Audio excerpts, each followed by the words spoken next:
For some of you who know these pieces or have heard them, you've heard me speak about them, but for those who don't, it would be helpful for me to explain a little bit about this piece. As you can see, there are 8 birds, and the piece was written by Seymour Bernstein, and he is a contemporary composer who's still alive. I met him several years ago in a convention, and he explained why he wrote these pieces. And he wrote 2 versions of Birds, Book 1 and Book 2, and Daniel is doing the complete Book 1.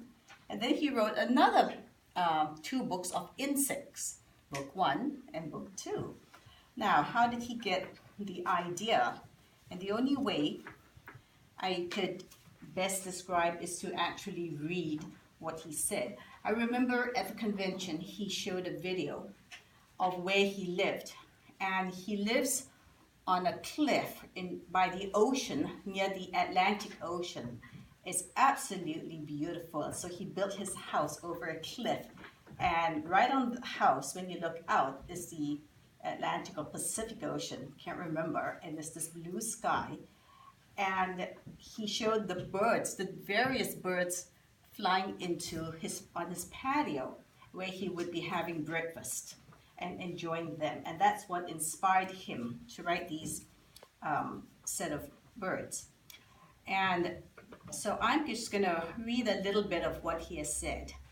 He lives up in Maine, and he says, I spent every summer practicing composing and communicating with nature. I have a Shangri-La of a house that sits on a 60-foot cliff looking out the Atlantic. There isn't a sound except for the surf, which sometimes unleashes its fury on the rocks. And when the waves touch the shore more gently, I can hear the songs of scores of birds which come to perch on a bird feeder, which I fastened to a birch tree outside my studio window. The louder I play, the louder all those birds chirp. And you'll hear it when Daniel plays his pieces. You'll hear how loud the birds are chirping. And he talks about how he started it, because he had a young student, I guess, typical of most studios. They don't like to practice a lot, but he wanted to get his student to be really interested in music. So he started this student, he calls him Christopher. And so he decided to compose some bird pieces for him. And for some reason, the student just took on to the birds, because there's a lot of smashing, and you'll see it, fist pounding. And so this kid had a great time playing these pieces, because he didn't really have to read music. He did everything by ear. Daniel doesn't do that. He actually does read music. Good kid. And so, because the kid was so enthusiastic, he decided to compose more and more birds and insects, and his parents were just so pleased. But then he says he's sorry, the parents, that the piano might have broken a few strings in the course of playing some of these pieces.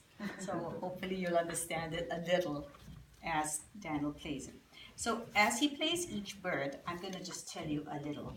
So the first bird that he's going to be playing is the purple finch.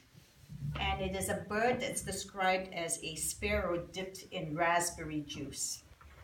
And you can find them in forest, where you'll hear them warbling away in the highest parts of the trees.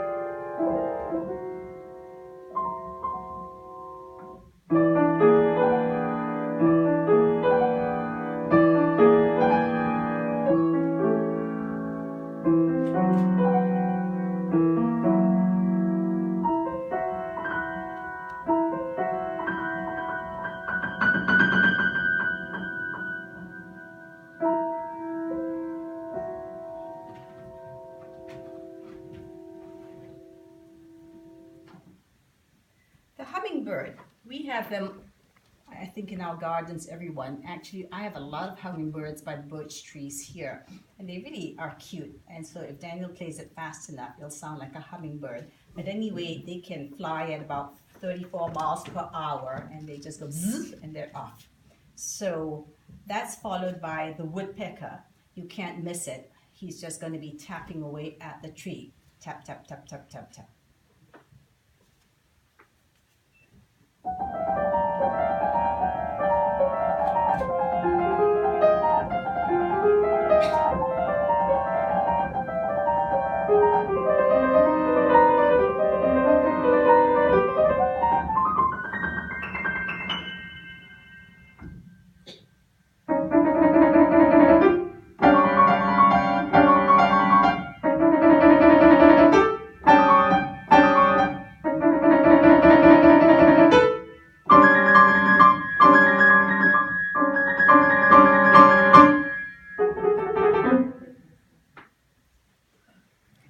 The next piece is the piece that got Seymour Bernstein to write for the student, and it became his favorite piece.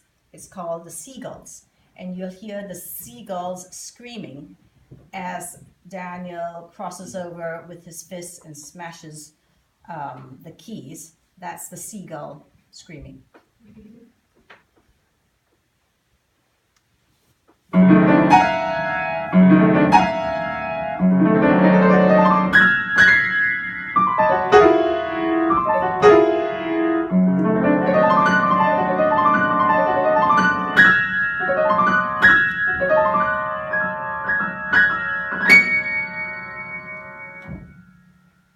The chickadee is a state bird from Maine and Massachusetts.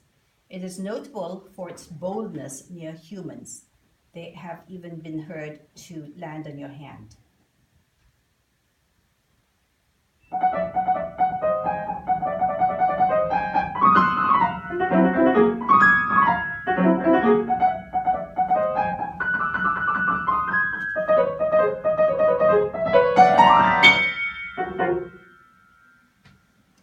And the opposite of a chickadee is a vulture. I don't think anyone has seen a vulture, but I think you've read about it and seen it in movies.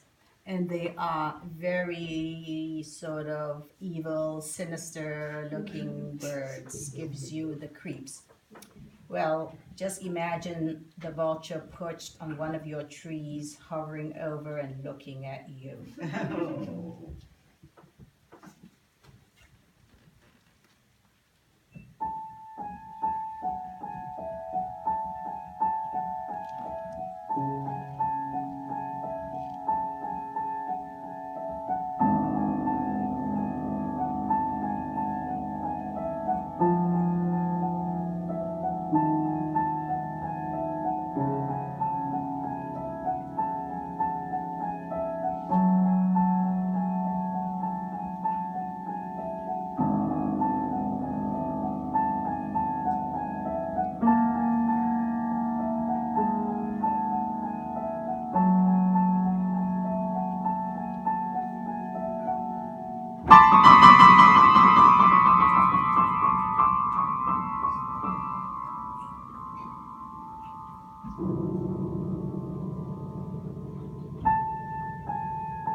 Now to come to a fun-loving bird.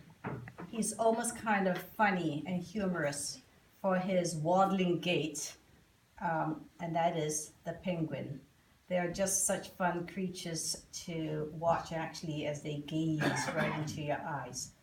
And from this fun-loving creature, then we end the suite of pieces with the grand majestic eagle.